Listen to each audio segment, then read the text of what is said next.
Subscribe করুন দর্শন television চ্যানেলটিকে এবং অবশ্যই বেল আইকন প্রেস করুন মুর্শিদাবাদ জেলার তাজা খবর সবার আগে আপডেট পেতে। লাইক কমেন্ট শেয়ার করতে ভুলবেন না। সঙ্গে থাকুন, দেখতে থাকুন দর্শন টিভি।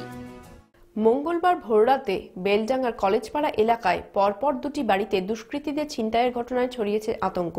সেভাবে কিছু চুরি না গেলেও ছিনতাইয়ের ভীতি এখনো শহরবাসীর মনে।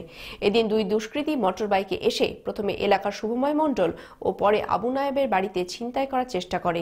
ঘটনায় প্রশাসনিক তৎপরতায় আশাবাদী এলাকাবাসী। হঠাৎ দেখি দরজায় প্রচণ্ডভাবে আঘাত করছে।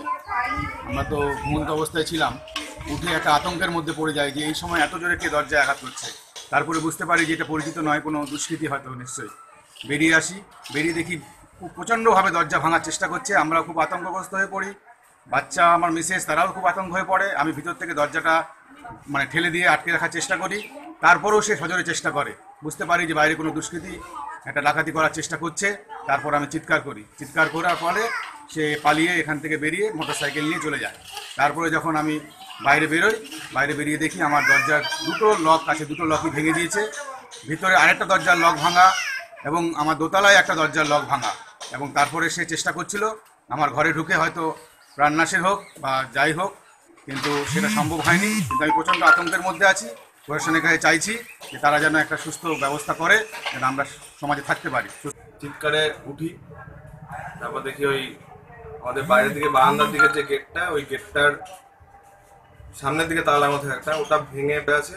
আর ভিতর দিকের তালাটা প্রায় ভাঙার দিকে। তো ওই পাশের মহিলাদের চিৎকারে পালিয়ে যাই। ওনাদের বক্তব্য অনুযায়ী দুজন লোক আসে, মুখ ঢাকা, একটা কালো বাইকে। ওই চিৎকারে পালিয়ে যায়, শাবল টাবল নিয়ে আসে।